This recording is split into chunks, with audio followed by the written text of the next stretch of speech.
La Paz was the start of our 5-month South American adventure. It has a population of 2 million and is shaped like a huge bowl. The base is at 3,400 meters and the rim is above 4,100 meters. It is interesting to note that the rich people live down low where the air is thicker, while the mostly indigenous poor people live up high along the rim. It is a fantastic public transit system based on 10 gondola lines.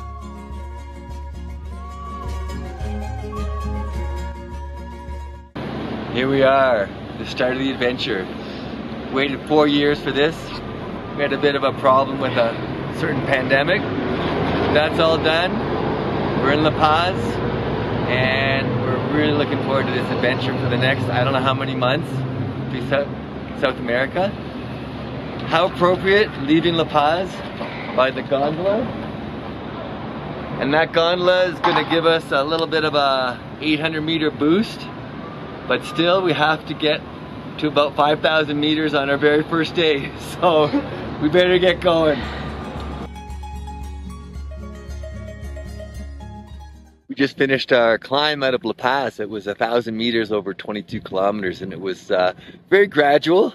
Fortunately, I was feeling fine. Elevation didn't bother me at all. Janie was really crashing, but she did great. And now we're heading into the Yungas. That's the region a little bit east of La Paz, and we're going to be going down into the more tropical zone. We're dropping from 4,600 meters here down to 2,200 meters.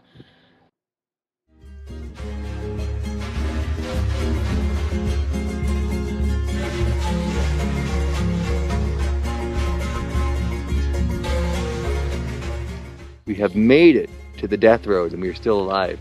Now we just got to go down it. Janie? Ready to conquer it. Ready to conquer it? That's the road we're going to follow all the way down to the bottom.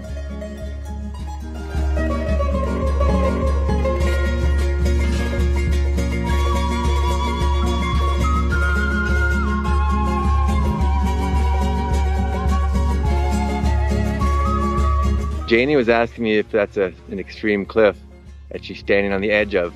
And I said, don't get too close to the edge.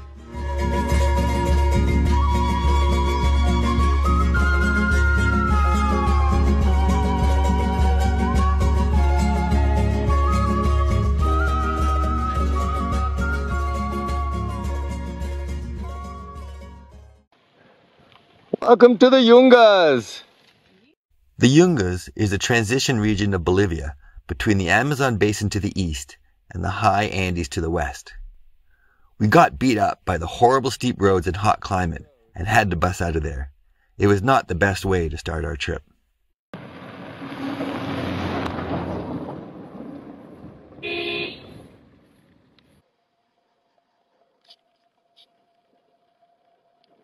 That is tough. These guys just gave me a whole big bag of coca leaves and stuck them in my mouth, sucking on them, see how it goes.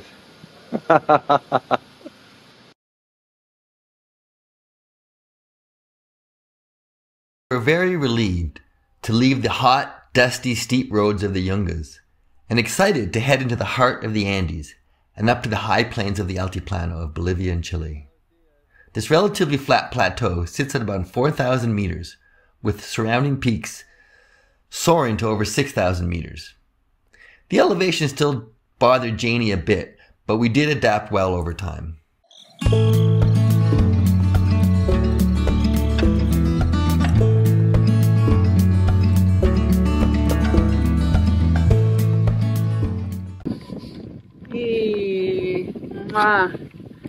Look at that! We made it! We made it! 4,720 meters! If the llamas can do it, I can do it. Look at this, some llamas right over there. Let's check them out.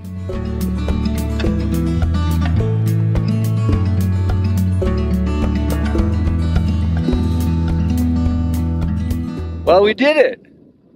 This is the first crossing of several on our trip of the Andes.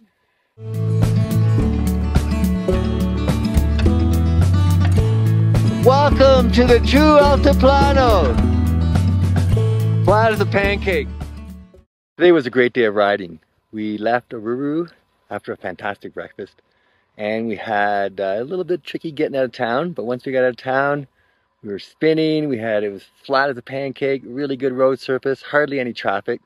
Here's what the camp looks like. Janie's enjoying a little bit of reading, last few minutes of sunshine. Say it got pretty chilly last night. Look in the lower right, minus 20.2. So it turns out that the water we got from the pump from underground is salt water. This is like disgusting. We can't even drink our coffee. We have to ditch it and use our bottled water. My precious coffee. And precious coffee.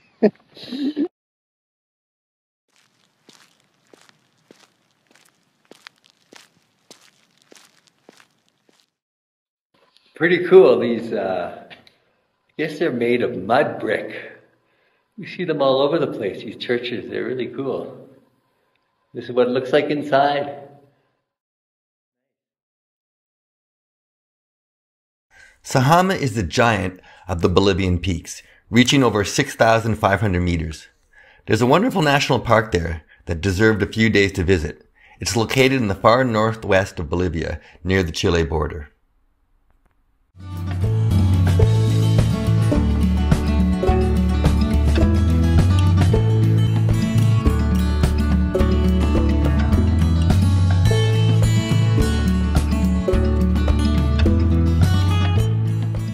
We've got food and water for 2 days, and we're heading up that way.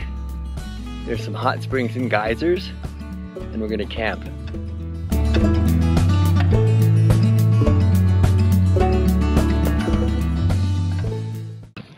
We ran out of cooking fuel for our stove, but hey, why not use geothermal fuel?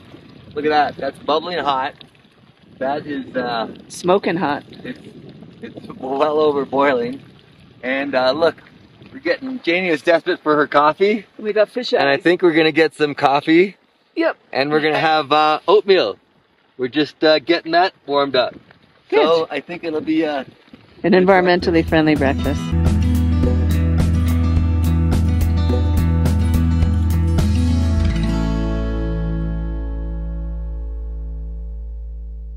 We just got the tent up in the nick of time. Just came down from the border, and the sun is setting behind, and it's absolutely spectacular.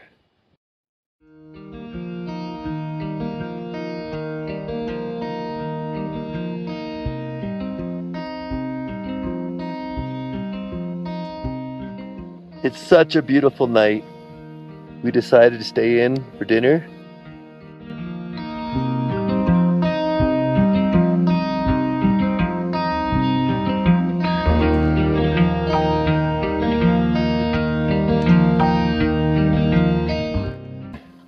Minus 17.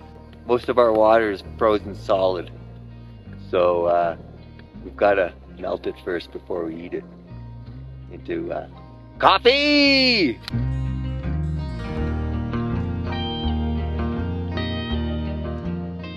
We see lots of these carcasses, skeletons, vacunas. It's a tough place to live out here. Maybe y'all look like skin and bones after this. Yeah, after these next 5 days, we'll look like that.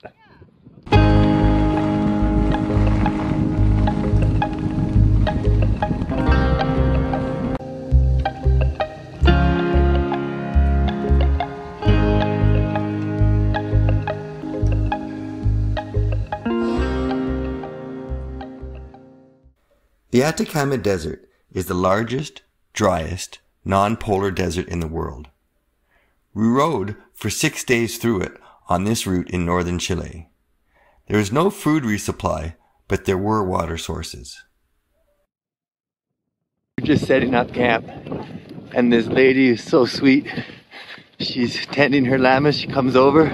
She insisted that we stay with her at her house. So let's see how this is going to turn out. This worked out so well. What a stroke of luck. We ended up coming to this little tiny place, and look at We even have a room with a washroom. It's very, very nice. Here's Julio. She's tending to her flock.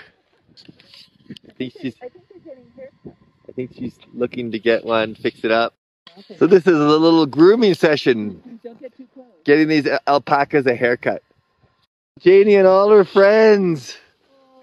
Here they come. Let's go, you guys. Time to go. Mark, get that go. I'm in heaven. Janie is just having so much fun.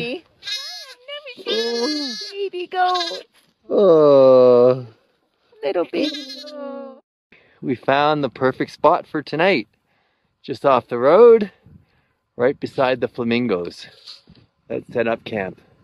Good morning. It's another stellar morning in the Atacama Highland Plains, desert, whatever you want to call it, of Chile.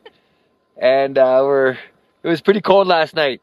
I got a recording of minus 23. So that was chilly. In the tent, it was about minus 18. Much warmer in the tent. Yeah, I'm warming up. I feel like a lizard. I feel like a lizard. And we've heard these guys all night long.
We haven't had anyone for the last 3 days, no traffic at all on these roads, except for last night. It just so happens that we're 2 kilometers from the border, and this low pass here on the other side of those mountains is where a lot of the smugglers work at night. There was about 4 cars that went through this road and through the bush here at night, no headlights. So luckily we didn't get run over, but let's head to Bolivia. Our visit to Salar Uyuni was one of the highlights of our whole trip. It is such a unique experience, words simply cannot describe it.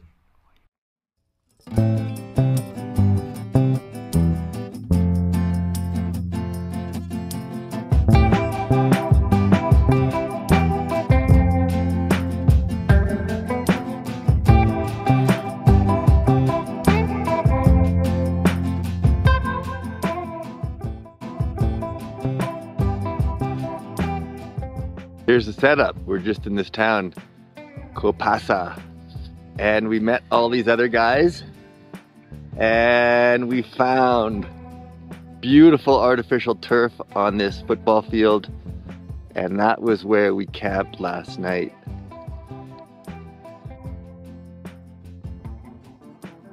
We're just about approaching Ilha de Pescado, the fish island just ahead, where we're gonna camp tonight.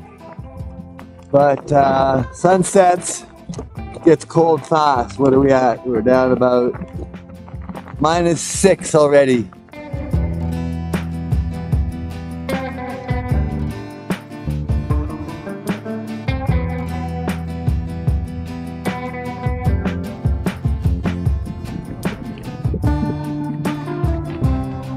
How's the day going? Hey! Hey! You having fun or what? Woohoo! Woo!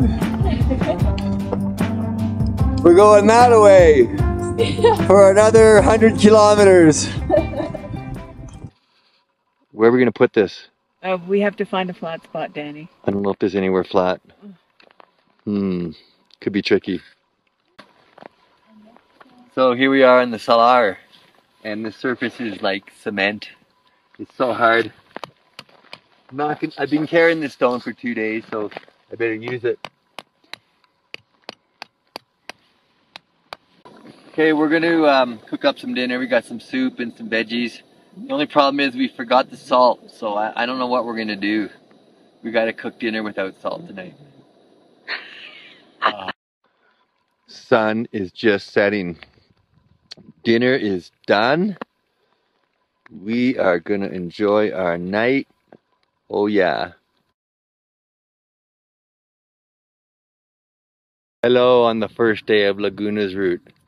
This road is horrible.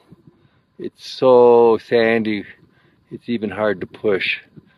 So let's see what's going on. We're gonna go off the road and see if we can push over there.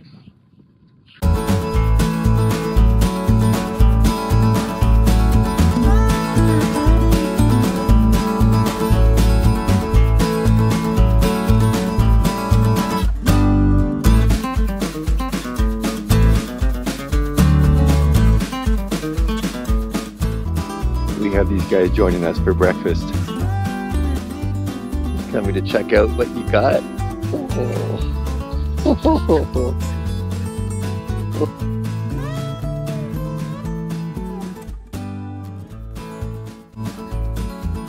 Just crazy rough terrain out here. Laguna's route of Bolivia. We're at 4,700 meters. Whoa. What an asshole. How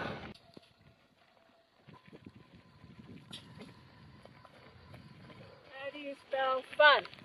Not this. Type 2 fun. Bordering on type 3. This is quite the road. We've got some low spirits today. Poor Liv is just about reached the end of her rope. They even asked to get a truck ride to the top. It was going to be $200. She's not that desperate yet.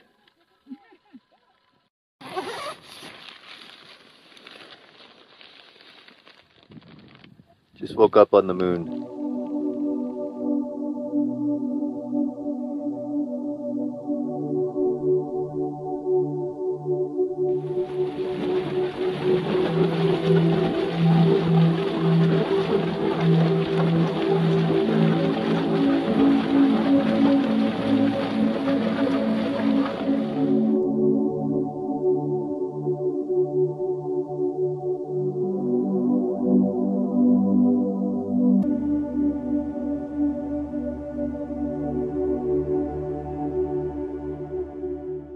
So this is what the Laguna's route is all about. It's about the lakes, not the horrible roads getting here. We got some huge winds up here, so we're walking again. Oh boy, I actually got blown over once already. This is a challenge. Oh man. We are approaching the Chilean border once again for the second time.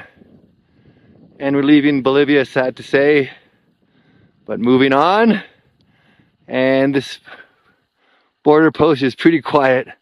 Not quite the scene we've had elsewhere with all the trucks, because the tourist vehicles are the only vehicles that can handle these roads. And of course, cyclists.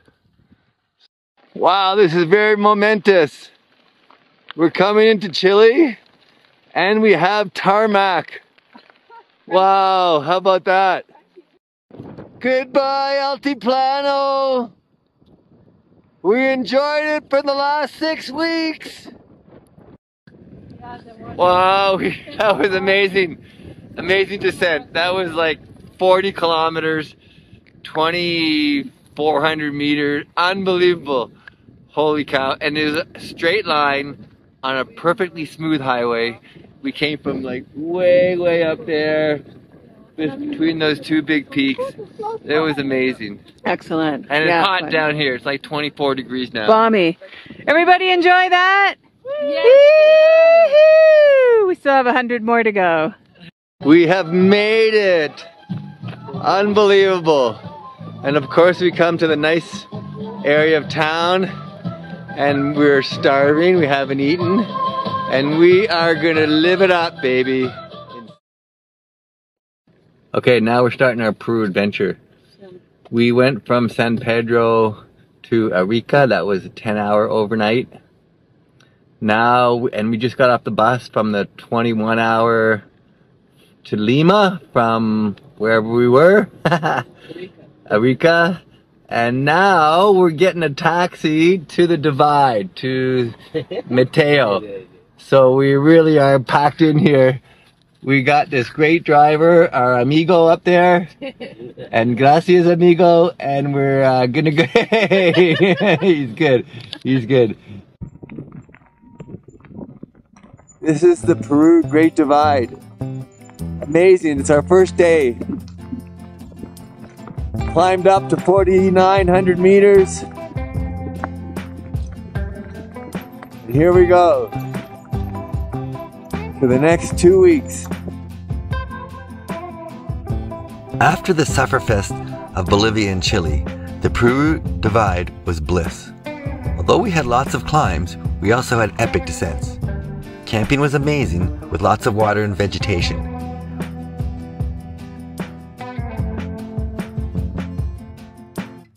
Are we really crazy for cycling the high plains of the Andes in the middle of winter? Well, maybe not so crazy because this also happens to be the dry season. Temperatures generally in Bolivia and Chile had some cold ones down below -20, but here on the Peru Divide, it's about -10 or -15 at night. And it warms up really fast as soon as the sun comes up. Another great trick is to prepare our water the night before for our morning breakfast. So our water bottles are frozen solid, so we can't empty them. So what we do is we put the water in our pots the night before, and then all we have to do is take the frozen solid water in the pot, put it on the stove, and we're ready to go.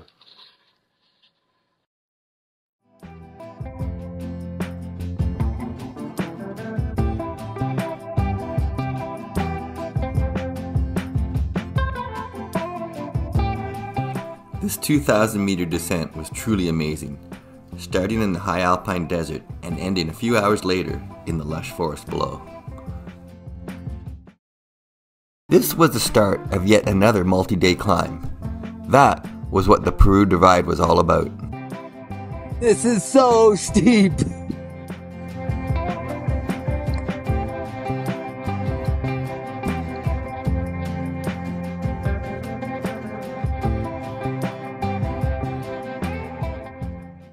Here comes Janie, like a spring chicken looking so fresh. How does it feel? We did it. We climbed for 2.5 days and we're just topped at 5,000 meters. Highest spot so far in the trip. And there's where we came from, way down there. It's just been an epic ride.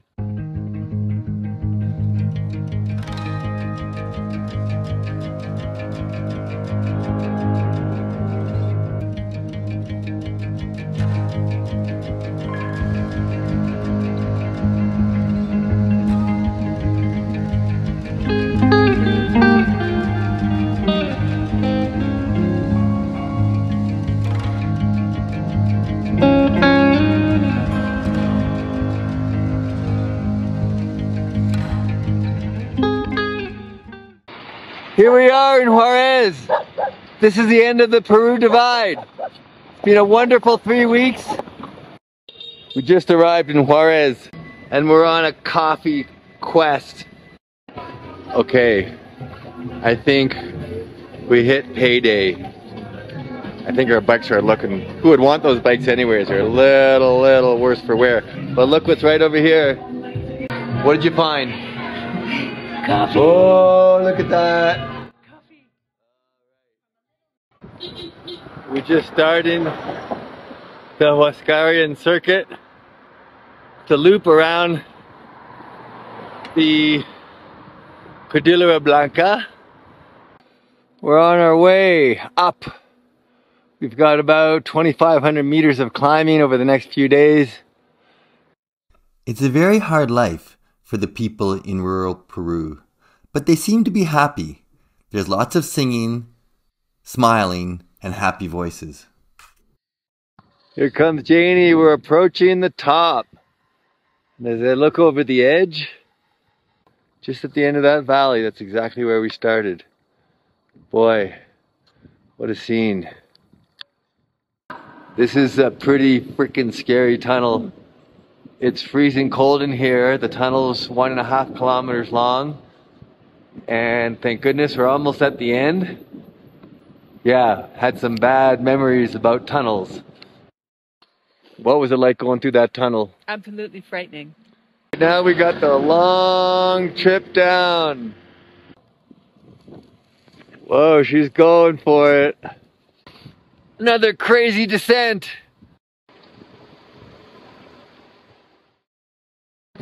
What do you got there, Janie? Well, I asked for café con leche,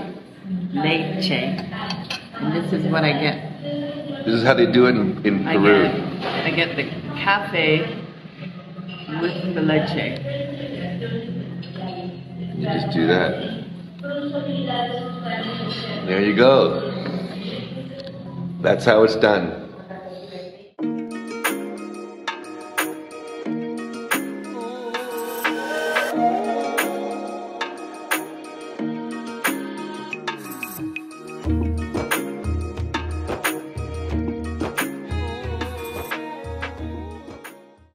We're at the base of our last big climb of the trip.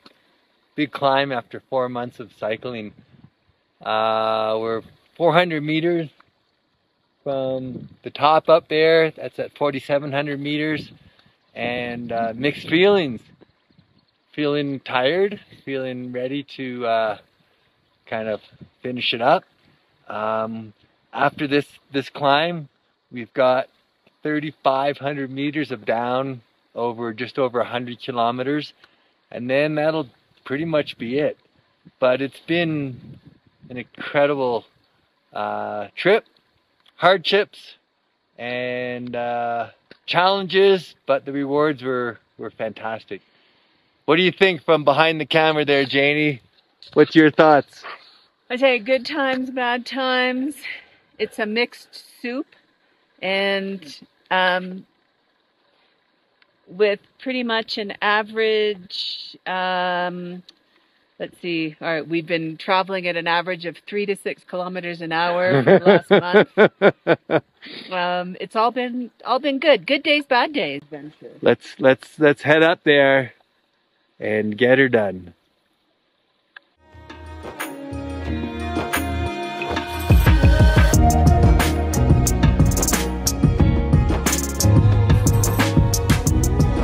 Last climb, way to go, girl!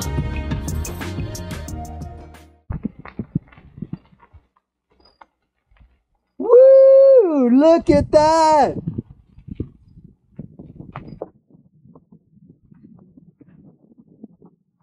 We made it. Amazing.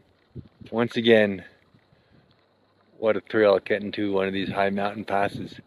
And we waited for 3 days, and I think it was worthwhile.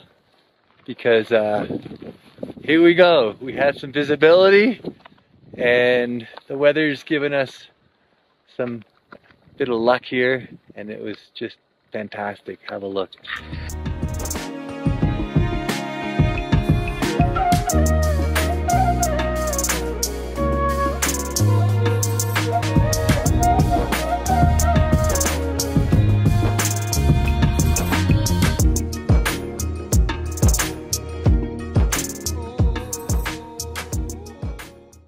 What's going on there?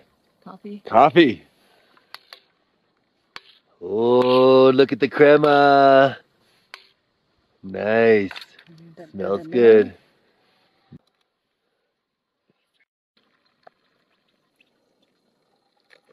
Oh, yeah.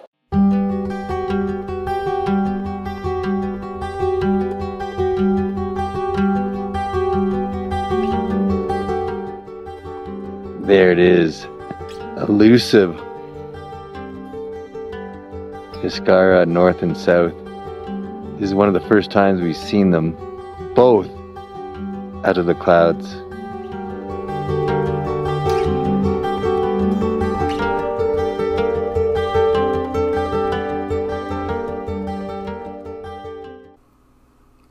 For the last month of our tour, we really slowed down and even relaxed a bit in order to kill time waiting for our plane to depart back to Canada. There was one last area called the Canyon del Pato I really wanted to cycle. This is a spectacular canyon that separates two mountain ranges, the Cordillera Blanca and the Cordillera Negro, by as little as 6 meters. It sure lived up to our expectations.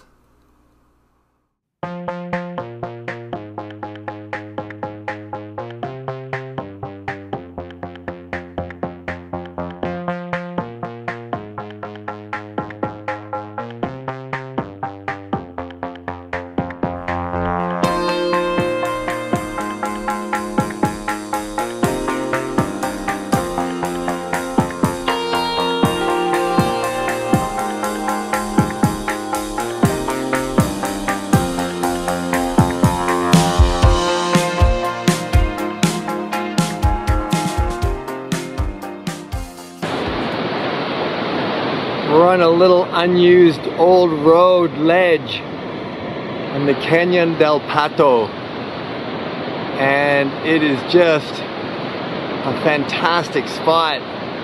There's the canyon down there, the water, the river above us. It's all rock, and we have this great campsite all to ourselves.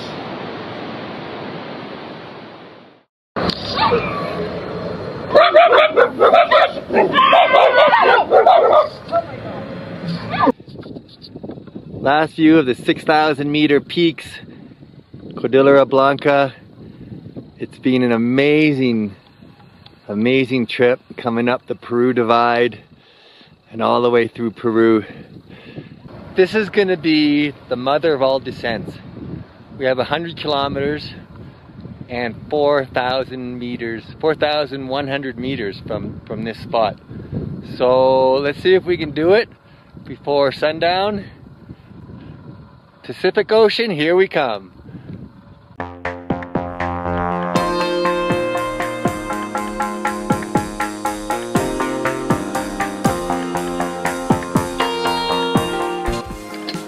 Can't believe it, from 4,000 meters to a jungle with banana trees, all in the same day. What a ride. Pan American Highway is definitely not a very pretty ride. Look at this disgusting garbage dump.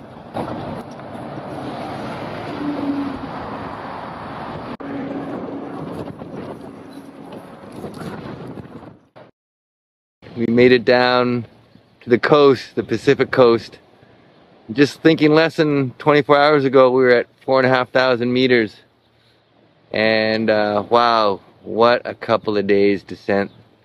Amazing. Here we are in the little town of Tortuga. Had some of the worst 20 kilometers on the Pan American Highway, but we made it and we're relaxing, unwinding. And I think that's it for our riding. We made it to Lima. Look, Lima. Lima. Amazing. Well, that's kind of the end of our big South American adventure. And we're packing up the bikes. We're gonna pack up the bikes and we'll till the next one. We got 3 days here and then we'll head back to Canada.